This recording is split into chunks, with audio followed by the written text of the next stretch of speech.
Sehingga kami berharap dengan kajian-kajian kristologi ini kami bisa paling tidak membentengi iman dan akidah umat Islam dari upaya-upaya pemurtatan.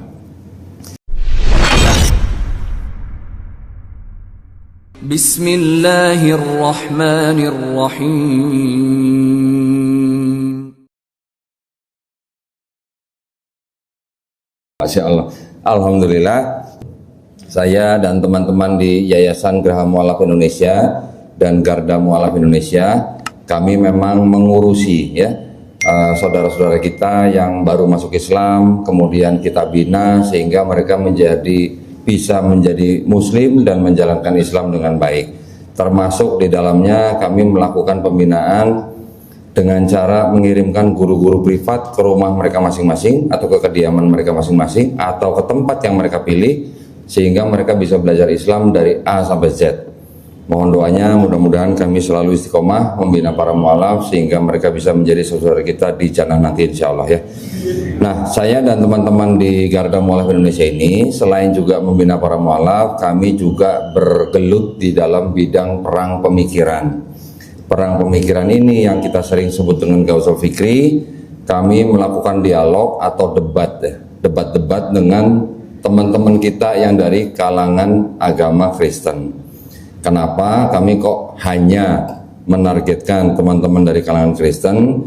Karena memang sampai sekarang mereka masih melakukan upaya-upaya pemurtatan, terutama kepada orang-orang Islam yang mungkin dalam tanda kutip awam dengan agamanya ya, dan juga yang mungkin dalam keadaan ekonomi yang kurang baik. Kita punya tanggung jawab untuk mensejahterakan umat Islam yang mungkin sedang dalam kekurangan. Pemerintah kita juga punya tanggung jawab untuk mengentaskan kemiskinan, sehingga paling tidak dalam keadaan perut yang tidak lapar, tidak mudah mereka menggadaikan iman ya. Juga di dalam Indonesia ada yang disebut dengan keputusan bersama dua menteri tahun 79 ya, nomor 1 tahun 79, bahwa mensiarkan agama kepada orang atau sekelompok orang yang sudah beragama itu dilarang. Nah, makanya kami di Yayasan Garda Mu'alaf ini kami selalu berjibaku untuk memberikan ilmu tentang kristologi ya. Belajar kristologi adalah fardu kifayah ya, bukan fardu ain. Namun kami berkeyakinan bahwa dengan ilmu kristologi itu diharapkan kita bisa membentengi iman dan akidah umat Islam dari upaya-upaya pendangkalan akidah dan upaya-upaya pemurtatan. Baik, seperti contoh, saya segera akan menuju ke daerah Bayah di sekitar Pelabuhan Ratu. Saya diminta oleh ulama setempat untuk memberikan penguatan akidah di umat Islam di sekitar situ, karena ternyata di daerah situ sekarang sudah banyak misionaris-misionaris yang membagi-bagikan kitab mereka. Nah, boleh contoh deh, ambil deh, saya tunjukin contohnya. Saya sudah dapat laporan dari salah satu ustadz kita di sana bahwa umat Islam di sana sekarang sedang diberikan kitab-kitab mereka. Contohnya bisa saya tunjukkan di sini. Nah ini, kalangan Kristen juga membuat kitab mereka dengan sebutan seperti ini, Kitab Suci Injil. Nah, tulisannya Injil ya. Kitab ini nama sesembahan mereka yang kita sering dengar mungkin Yesus Kristus ya. Di sini ditulisnya apa? Isa Al-Masih. Nah, ya, kenapa mereka kok membuat kitab yang istilahnya Injil, ada istilah Isa Al-Masih, belum lagi nanti di sini ada Nabi Yahya. Nih ada Nabi Yahya, belum nanti ada istilah-istilah Islami yang ada di dalamnya itu apa? Assalamualaikum, Insya Allah, ada di dalam kitab ini. Tujuannya apa kira-kira? Tujuannya adalah mereka ingin mendekati umat Islam dengan kitab mereka yang isinya terdengar akrab dengan Islam, sehingga orang Islam mudah menerima ajakan mereka. Ya, saya diminta segera ke sana untuk memberikan penguatan akidah kepada umat Islam di sana karena mereka sudah menerima ini. Ya, nanti ada lagi, wah saya yang di bawah ambilnya susah. Mereka bikin Bible, ya, bikin Bible ini dengan corak dan warna yang mirip-mirip dengan Quran. Ya, jadi mereka menggunakan segala cara supaya bisa mendekati umat Islam. Dan umat Islam tidak serta-merta menolak gitu ya, karena mirip-mirip, oh seperti Quran gitu, tapi giliran dibuka Injil juga, Isa Al-Masih juga, ada Assalamualaikum dan sebagainya. Nah, jadi itulah yang kami lakukan, sehingga kami berharap dengan kajian-kajian kristologi ini kami bisa paling tidak membentengi iman dan akidah umat Islam dari upaya-upaya pemurtatan. Kami di studio kami, di tempat kami, itu juga sering menerima tamu ya, hampir tiap hari kami menerima tamu, baik dari kalangan Kristen maupun dari kalangan Islam. Loh, kalau orang Islam ngapain ke tempat kita?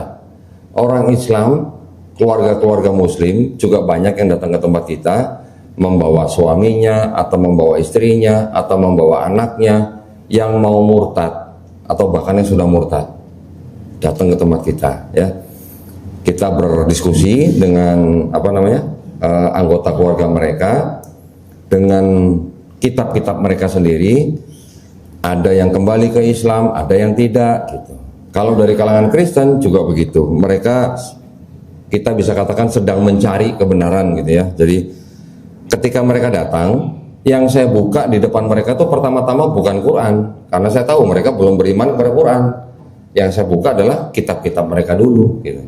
Nah, caranya ketika kita berdiskusi dengan mereka sesuai dengan perintah Allah SWT, bahwa ketika kita berdiskusi dengan mereka, kita cari atau kita temukan persamaannya dulu. Ya, apa yang sama yang di dalam kitab mereka dengan apa yang sama di dalam Quran. Kita yang mempelajari kristologi, kami mengetahui bahwa banyak yang sama antara kitab mereka dengan Al-Quran. Contoh, kita sering membaca Qul huwallahu ahad gitu ya. Di kitab mereka juga ternyata berisi kalimat yang sama. Ada kalimat yang berbunyi Shema Israel, Adonai Eloheinu, Adonai Ehad. Nah, itu bahasa Ibrani itu ya. Artinya apa? Dengarlah hai bangsa Israel, Tuhan Allah kita, Tuhan itu Esa. Walaupun terjemahannya itu kurang tepat, yang benar harusnya Allah Tuhan kita, Allah itu Esa. Itu yang tepat ya. Kalau dalam Kamus Besar Bahasa Indonesia, kata Tuhan itu artinya apa? Sesuatu yang disembah, diyakini, dipuja dan diyakini. Disembah gitu ya. Konotasinya siapa? Yaitu yang Maha Perkasa, yang Maha Esa. Itu definisi Tuhan. Tapi kalau kata Allah di dalam Kamus Besar Bahasa Indonesia, artinya apa? Nama Tuhan dalam bahasa Arab. Jadi kalau Tuhan itu gelar atau sebutan, Allah itu adalah nama Tuhan dalam bahasa Arab. Kamus Besar Bahasa Indonesia. Tapi dalam kitab mereka, kata Tuhan dan kata, saya sebutnya Allah ya, mereka tulisnya ALLAH, itu mereka samakan, sama-sama menjadi gelar gitu. Nah, itu yang kadang-kadang menjadi rancu, sehingga ketika kitab seperti ini diberikan kepada umat Islam, di dalamnya juga ada kata Allah tulisannya, bahwa di dalam kitab mereka ini masih ada kebenaran. Tetapi saya ketika berdiskusi, selain saya mencari atau memberitahukan yang persamaannya, saya juga bisa memberitahukan kepada mereka kebatilan apa yang ada dalam kitab mereka. Kebatilannya apa aja? Bisa berupa kontradiksi, bisa berupa bukti bahwa ada ayat yang tidak asli, seperti itu ya.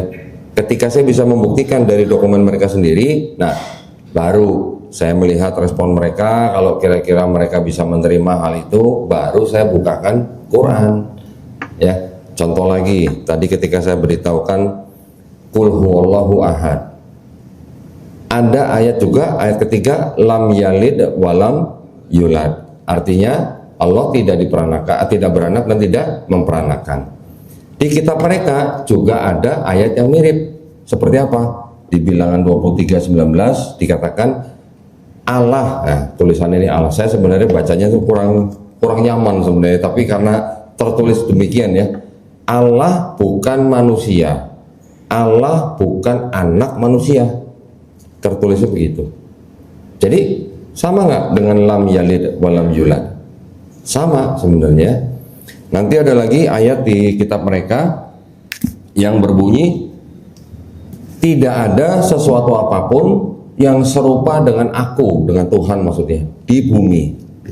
Sama nggak dengan walam yakullahu kufuwan ahad? Sama, ya, pengertiannya sama. Nah, dari situ saya bisa memberitahukan kepada mereka bahwa di dalam sini masih ada persamaan dengan Quran. Tapi setelah itu baru saya bisa tunjukkan lagi apa saja yang menjadi kebatilan di dalam kitab ini. Saya sudah punya kitab-kitab mereka yang di dalam kitab mereka tuh sampai ada catatan kakinya gitu.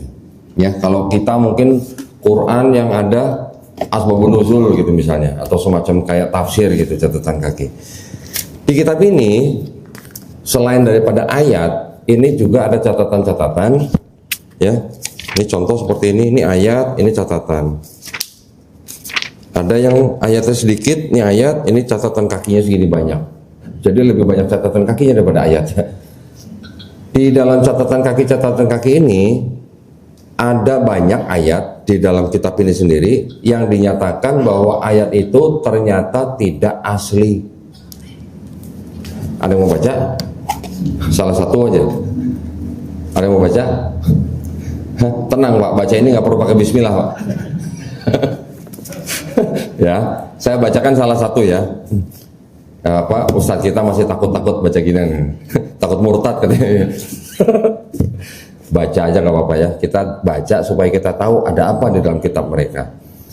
Ada satu ayat yang dianggap sebagai satu-satunya ayat yang mengajarkan konsep, pernah dengar Trinitas Pak? Trinitas tahu ya? Trinitas itu adalah akidah mereka bahwa Tuhan itu menurut mereka esa, tapi, nah salah urut tapinya, tapi bisa bermanifestasi dalam 3 pribadi. Ya, satu-satunya ayat di dalam kitab ini, setebal ini, yang dianggap mengajarkan konsep Trinitas itu cuma satu. Ya, bunyinya begini dalam 1 Yohanes pasal 5 ayat 7, sebab ada 3 yang memberi kesaksian di dalam sorga, Bapa, Firman, dan Roh Kudus, dan ketiganya satu. Nah, jadi disebutkan ada Bapa, Firman, Roh Kudus, dan ketiganya satu. Itu yang merupakan ajaran Trinitas saudara kita yang Kristen. Ternyata ada catatan kaki begini Pak di dalamnya. Ayat ini tidak terdapat dalam naskah-naskah Yunani yang paling tua, dan tidak pula dalam terjemahan-terjemahan kuno, bahkan tidak dalam naskah-naskah paling baik dari Vulgata. Vulgata itu Bible dalam bahasa Latin di abad keempat. Ya. Ayat ini kiranya aslinya sebuah catatan di pinggir halaman salah satu naskah terjemahan Latin yang kemudian disisipkan ke dalam naskah-naskah oleh penyalin, dan akhirnya bahkan disisipkan ke dalam beberapa naskah Yunani. Bagian akhirnya tertulis gini, karenanya ayat ini pasti tidak asli. Kok bisa kitab yang katanya kitab suci, punya catatan kaki, mengatakan sendiri bahwa ayat yang ada di dalam kitab ini pasti tidak asli? Nah, itu seperti ini tidak semua jemaat punya, bahkan mungkin jemaat tidak ada yang punya, karena kitab ini apa? Ada tertulis nih, tidak untuk diperdagangkan. Jadi jemaat biasa nggak bisa punya ginian. Lah kalau Doni dapat dari mana? Ada deh gitu. Nah, hal-hal seperti ini yang kita pakai untuk berdiskusi dengan mereka, kita tunjukkan, kita suruh mereka baca sendiri. Saya sering bertanya mereka ketika mereka sudah baca, pasti tidak asli. Saya tanya, tidak asli itu kata lainnya apa? Apa Pak kata lainnya? Tidak asli. Palsu. Nah, gitu ya. Dan ini baru salah satu dari sekian banyak ayat-ayat yang seperti ini ada di dalam kitab mereka. Bukan berarti kita mau apa ya? Mau menista, mau menghina agama mereka, bukan. Tapi ini ada buktinya, ada barang bukti bahwa ada ternyata pemikiran-pemikiran agama yang berasal dari mungkin pemuka-pemuka agama mereka di awal-awal, dimasukkan menjadi agama, dinaikkan menjadi ayat gitu. Nah, jadi kalau kita sebagai umat Islam yang sudah beriman kepada Quran diperlihatkan begini, terus tapi kita nggak tahu ini, kan kita kadang-kadang mungkin saudara kita yang sedang dalam kesusahan masih bisa goyang imannya. Tapi kalau kita sudah tahu seperti ini, gimana? Nggak mungkin gitu ya. Bahkan ada yang sudah sekitar umur 40-an gitu, sudah mengakui bahwa ini ada kesalahan, sudah mau masuk Islam, tapi nggak berani bersyahadat. Karena apa? Karena takut sama anak, takut sama orang tua, takut sama suami atau istri. Itu yang sering terjadi.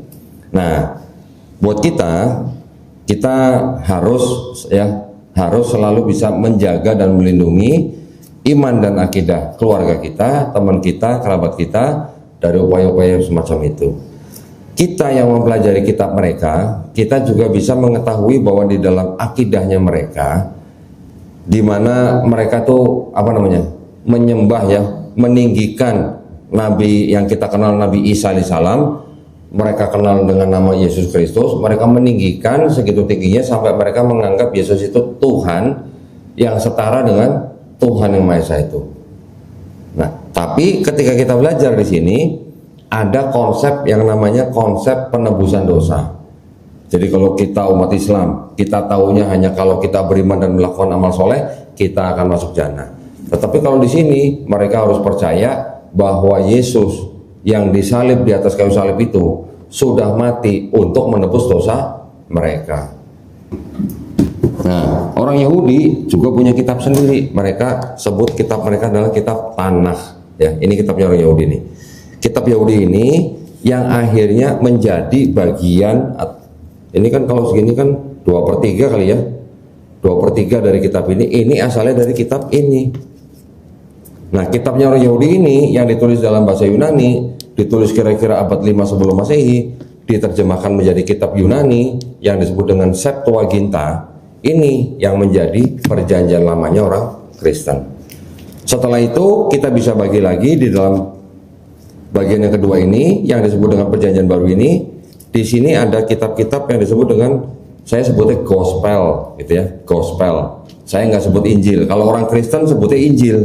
Saya tidak mau menyebut Injil. Kenapa? Karena ini bukan Injil yang diterima oleh Nabi Isa alaihissalam yang disebutkan dalam Quran. Kalau di Quran Injil ada berapa, Pak? Kan cuma satu kan? Di sini ada 4 nih, Pak. Ada Matius, Markus, Lukas, Yohanes gitu. Jadi buat saya ini bukan Injil yang diterima oleh Nabi Isa alaihissalam. Bagian terakhir, kelompok terakhir ini yang disebut dengan surat-surat. Surat-surat Paulus, surat-surat Petrus, surat-surat Yakobus dan sebagainya ya. Petrus, Yakobus itu kalau mereka di sini sebut rasul.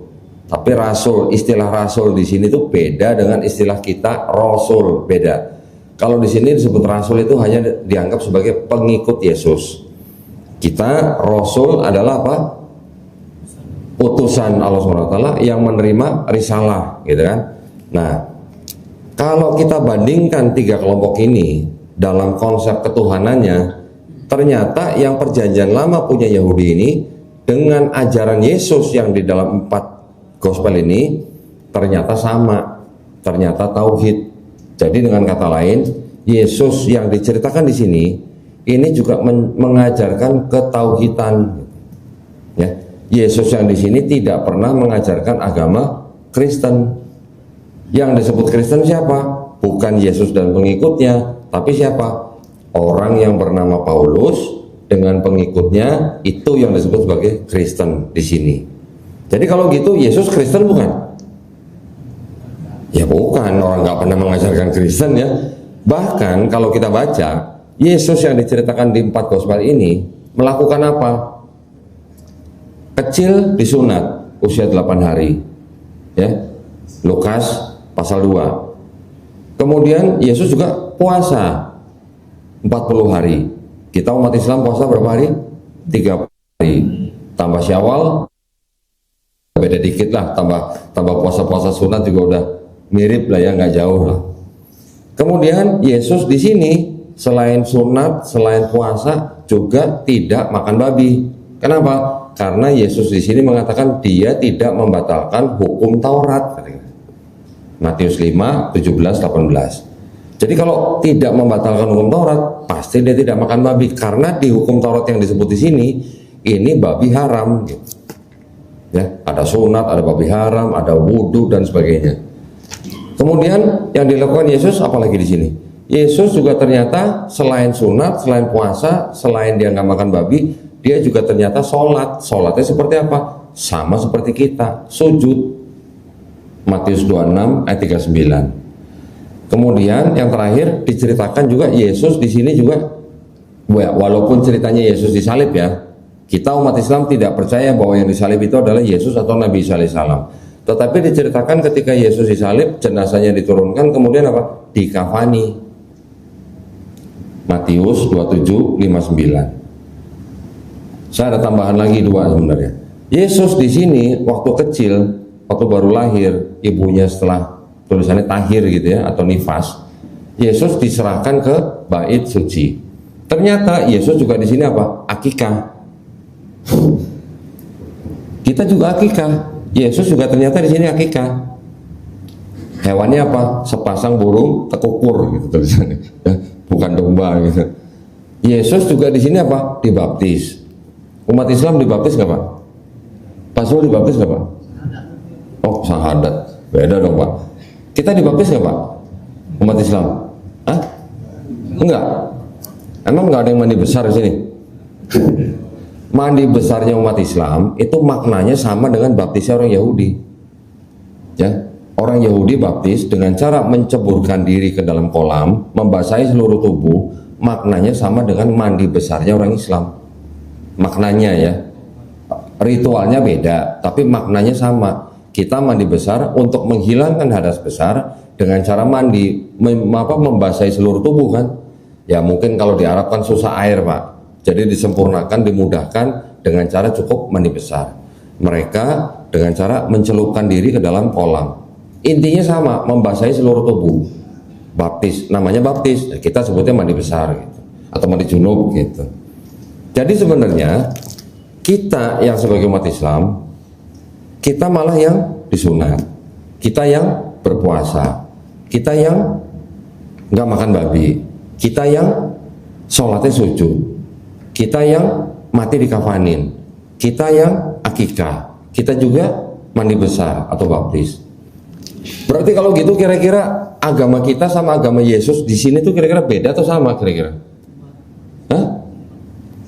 Kita malah melakukan, nah memang yang kita lakukan adalah yang sudah disempurnakan ya di dalam Quran dan Sunnah. Tapi kan mirip-mirip, ada sunatnya, ada sholatnya, ada puasanya, ada akikahnya, ada baptisnya. Jadi kalau begitu Islam agama baru atau agama lama? Kalau begitu, dari awal dari Nabi Adam alaihissalam kita akui sebagai nabi. Yahudi bahkan tidak mengakui Adam sebagai nabi. Kita malah mengakui Adam sebagai nabi. Ya, kita kalau nyebut Nabi Adam selalu kita tambahin dengan alaihissalam. Ya, nah itulah gunanya kita belajar kristologi. Dengan kita mengetahui hal-hal seperti itu, ketika ada orang Kristen yang berdiskusi dengan kita, kalau kita tahu isi kitab mereka, kita bisa membuktikan bahwa di dalam kitab mereka sendiri konsep ketuhanannya aja kok ada kontradiksi. Kontradiksinya gimana? Yang perjanjian lama dengan yang ajaran Yesus ini sama, hanya menyembah kepada Tuhan yang Maha Esa.